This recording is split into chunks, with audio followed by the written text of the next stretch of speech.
Gold trusted gold buyers మీరు తాకట్టు పెట్టిన బంగారాన్ని విడిపించి ఈ రోజు ఉన్న మార్కెట్ ధరకు కొనబడను. బట్ అక్కడి నుంచి వీడియో క్యాసెట్ల నుంచి సినిమా ఇండస్ట్రీకి రావడం అంటే ఎట్లా జరిగింది అది?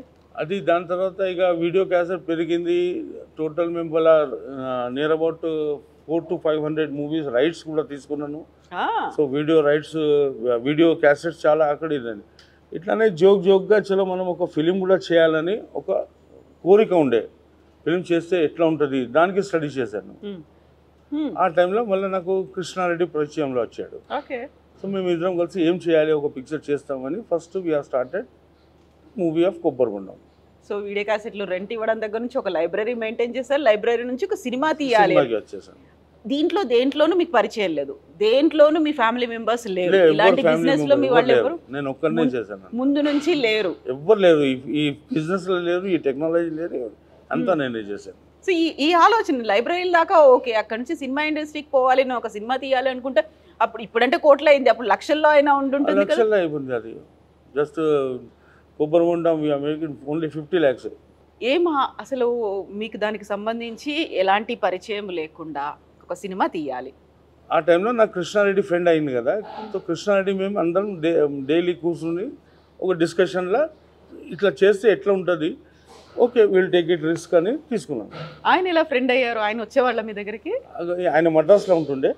అప్పుడు ఇక్కడ నా దగ్గర వచ్చేసి మేము ముగ్గురం, అచ్చిరెడ్డి కృష్ణారెడ్డి, మేము ఒకటే జగల ఆ వీడియో టైంలో ముగ్గురం కలిసి వీడియో గురించే మేము మాట్లాడుకుంటాం. అప్పుడు పరిచయం అయ్యి ఫ్రెండ్షిప్ అయింది. సో ముగ్గురు డిఫరెంట్ ప్లేసులు, 3 డిఫరెంట్ ప్లేస్ల వాళ్ళు, అది మన చేతిలో లేదు, భగవంతుడి చేతిలో ఉండేది. వాళ్ళు ఎట్లా కలుస్తారు మనకు కూడా తెలియదు కదా, ఎక్కడి నుంచో కల్పిస్తారు. ఫ్రెండ్స్ అయిపోయినాం, చాలా మంచి ఫ్రెండ్స్ అయిపోయినాం, జస్ట్ బ్రదర్స్ లాగా ఉన్నాం. ఇప్పుడు డైలీ జర్నీ బ్రదర్స్ లాగా వెళ్ళింది మాది. ముగ్గురు కలిసి ఎక్కడికి వెళ్ళినా ఆలోచనలో మేము ముగ్గురమే వెళ్తుండే. ఎస్వి కృష్ణారెడ్డి గారు, అచ్చిరెడ్డి గారి కంటే ముందే మీకు ఆర్జీవి గారి పరిచయం, ఫ్రెండ్. ఆ వీడియో ఆయనకు కూడా వీడియో లైబ్రరీ ఉండే. సో ఆ టైంలో క్యాసెట్స్ నా దగ్గర అన్ని రైట్స్ ఇవన్నీ ఇంగ్లీష్ అన్ని మూవీస్ ఉంటుండే కదా. సో అప్పుడు రామ్ గోపాల్ వర్మతో పరిచయం అయింది నాకు. సో రామ్ గోపాల్ వర్మనే నాకు వీడియో క్యాసెట్లో ఇంకా ఎట్లా ఏం చేయాలి ఆయన నాకు గైడెన్స్ ఇచ్చాడు. వీడియో క్యాసెట్ల బిజినెస్ గురించి మాట్లాడుకున్నారు తప్ప ఆయనతో సినిమా తీయాలి అనే ఆలోచన రాలేదు రామ్ గోపాల్ వర్మ? అది ఆ టైంలో రాలేదు. అప్పుడు ఆ టైంలో ఓన్లీ నా మైండ్లో వీడియోకి ఎట్లా డెవలప్ చేయాలి. మీకు ఆయనకు కూడా లేదా అసలు? అప్పుడు ఆయన కూడా నాకు ఏం చెప్పలేదు. ఇట్లా డిస్కషన్స్ జరిగినాయి కానీ అరే భయ్ ఇంత ఎందుకు చాలా అవుతుంది అని అట్లా ఆలోచించినా మేము ఏం చేయలేదు. ఆ తర్వాత కట్ చేస్తే ఆయన ఒక పెద్ద దర్శకుడు అయ్యారు, మీరు ఇంకో పెద్ద ప్రొడ్యూసర్ అయిపోయారు, ఇద్దరు కలిసి వర్క్ చేయాలి. అసలు ఎప్పుడు అనిపించలేదు? అట్లా ఏం అనుకోలేదు అప్పుడు. ఆయన అంటే ఇక దాని తర్వాత ఆయన లైన్లో ఆయన వెళ్ళాడు. వీడియో క్యాసెట్లో మేము అంతా కలిసి ఉంటుండే. అప్పుడు ఆ టైంలోనే కృష్ణారెడ్డి పరిచయం అయింది కదా. సో మేము ముగ్గురం ఒక గ్రూప్ అయిపోయినాము. సో అప్పుడు వెరీ ఫస్ట్ పెట్టింది మీరా హైదరాబాద్లో, లేకుంటే ఆర్జీవి గారు పెట్టారు ఒక వీడియో క్యాసెట్లకి సంబంధించి? వీడియో ఫస్ట్ లైబ్రరీ నాదే. మీదే? నాదే. తర్వాత ఆయనది వీడియో, ఆయన కూడా అమీర్పేట్లో లైబ్రరీ పెట్టాడు అది. సో రెగ్యులర్ మీరు పెట్టింది కోటిలో, నేను పెట్టింది కోటిలో, ఈయన అమీర్పేట్లో పెట్టారు. అమీర్పేట్. మీరు రెగ్యులర్ గా కలుసుకోవడం అంటే ఎక్కడ కలుసుకునేవాళ్ళు మరి?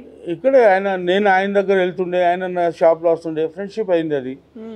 ఇద్దరం కలిసి ఎక్కడో బయటికి వెళ్ళాలి అంటే ఫ్రెండ్షిప్లో అట్లా వెళ్ళాము. ఇద్దరు కలిసి అంటే ఎలా వెళ్ళేవాళ్ళు? కారు ఉండేదా అప్పుడు? ఆ టైంలో ఓన్లీ స్కూటర్, బజాజ్ చేతక అంతే, ఇంకేముంటుండే. బజాజ్ చేతక మీద ఇద్దరు తిరిగేవాళ్ళు, ఇద్దరం కలిసి వెళ్తుండేమో. సో ఇద్దరు ఒక బిజినెస్ స్టార్ట్ చేసుకున్నారు అనుకోకుండా, ఫ్రెండ్స్ అయ్యారు. ఆ తర్వాత మళ్ళీ ఇద్దరు ఫిల్మ్ ఇండస్ట్రీకి వచ్చారు. ఆయనేమో డైరెక్టర్, మీరేమో ప్రొడక్షన్ హౌస్ ప్రొడ్యూసర్గా మీరున్నారు. ఎప్పుడు ఇన్నేళ్లలో ఏ రోజు అనిపించలేదా ఇద్దరం కలిసి ఒక సినిమా చేద్దాము? అట్లా ఇక ఏమైందంటే మనీషా ఫిల్మ్స్లో నేను కృష్ణారెడ్డి ముగ్గురం పార్ట్నర్స్ కదా. సో ఈ ఫిల్మ్కే మేము ఇట్లానే తీసుకెళ్ళాము. ఆ ఆలోచన ఎప్పుడు రాలేదు. ఎందుకంటే కృష్ణారెడ్డి యాజ్ ఎ డైరెక్టర్, నేను as a producer, Achi Reddy as a producer, మేము ఇద్దరం బ్యాక్లో ఉండి ఆ పని చేసాము అది. సో ఇప్పుడు అట్లా ఆలోచించరాలి అనుకున్నాము కానీ ఏదో కారణం మనమే చేస్తా వెళ్తున్నాం కదా, అట్లనే వెళ్ళాము. సో ఆర్జీవీని ఎప్పుడు కలిసారు మళ్ళీ మీరు?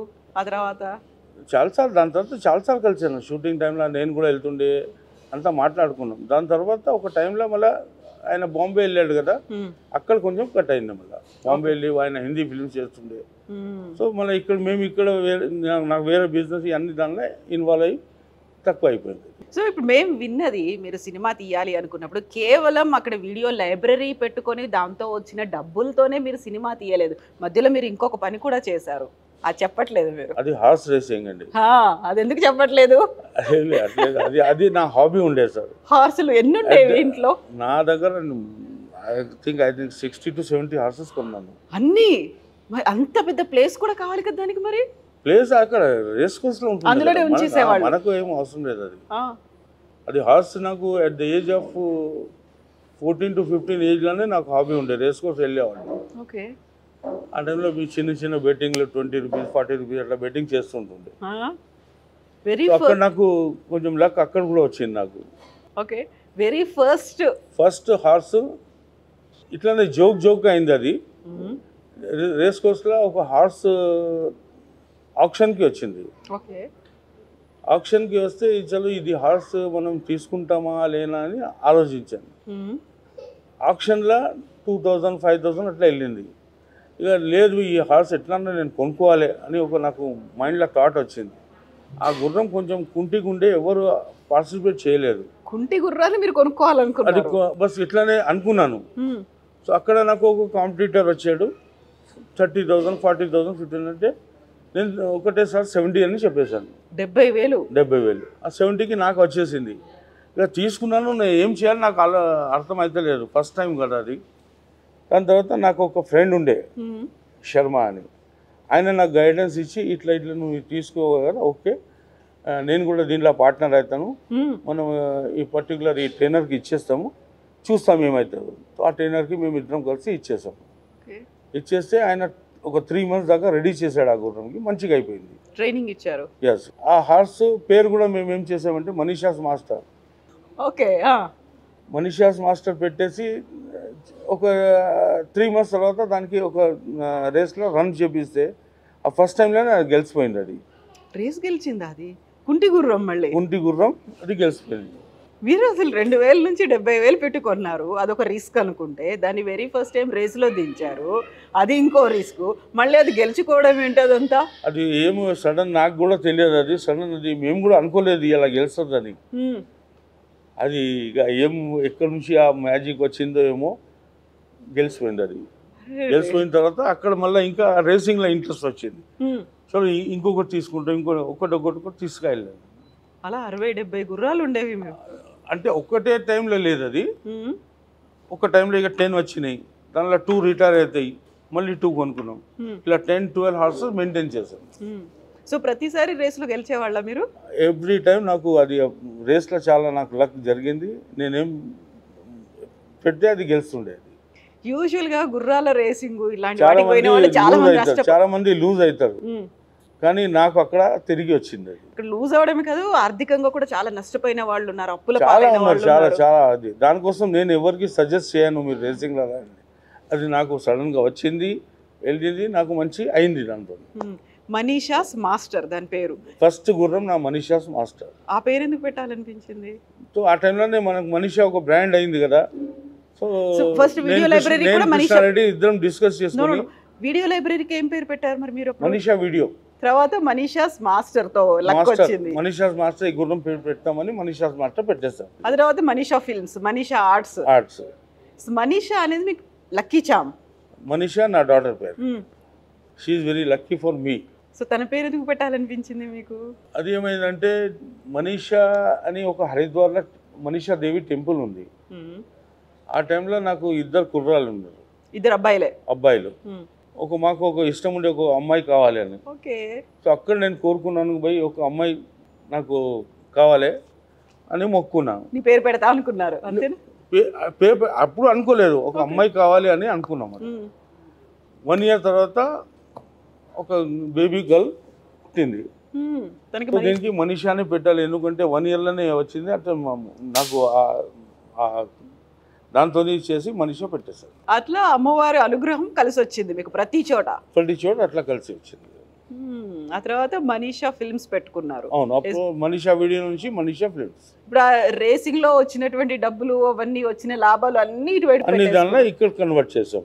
ఇది మళ్ళీ రిస్క్ అనిపించలేదా? ఇది కూడా రిస్క్ అంటే ఇక ఆ టైంలో రిస్క్ ఇక మన దగ్గర ఏం లేదు, రిస్క్ తీసుకోవాలి కదా, తీసుకున్నాం. ప్రతిదీ మీరు చేసిందల్లా కూడా ఇప్పుడు కొత్తగా రిస్క్ ఉండే, అంత రిస్క్. ఇన్ని సినిమాలు చేసిన మీరు మళ్ళీ ఈ రెస్టారెంట్ బిజినెస్ లోకి వచ్చారు. రెస్టారెంట్ బిజినెస్ ఇప్పుడు అదే కదా, ఇది కూడా అసలు మీకేం తెలియదు. ఎలాంటి టచ్ లేని బిజినెస్ లోకి వచ్చారు ఇందులో కూడా. అంతే ఏం తెలియదు. రెస్టారెంట్ బిజినెస్లో నాకు ఏం తెలియదు. ఇట్లానే ఒక కోరిక ఫస్ట్ నుంచి నాకు అదే ఉంది, మంచి తినాలి, మంచి తినిపియాలి, మంచి ఫుడ్ ఉండాలి అని ఉండే. సో ఒక రెస్టారెంట్ పెట్టి ఒక మంచి ఫుడ్తోని స్టార్ట్ చేస్తామని అనుకున్నాం. ఇప్పుడు మనం కూర్చుంది కామాక్షి, ఇంతకు ముందు ఉంది మీకు కామధేను వెజ్. ఓకే, అది Kamadhenu veg 4-5 years back start చేశాను. సో అది సక్సెస్ అయితే ఇప్పుడు కామాక్షి వెజ్. దీంట్లో కూడా ఇప్పుడు మళ్ళీ అమ్మవార్ల పేర్లే ఉండేటి పెట్టుకున్నాం. అమ్మవారి పేరు అది చాలా ఆలోచించి మనీషా ఉంది, కామధేను కౌ పేరు, అది కూడా చాలా ఇది ఏం పెట్టాలి సంథింగ్ డిఫరెంట్ ఉండాలి. సో మైండ్లో వేరే అమ్మవారు అన్నీ వచ్చినాయి, కానీ కామాక్షి అంటే అమ్మవారు మంచి పేరు కూడా కొంచెం అట్రాక్టివ్గా పెట్టేశాను.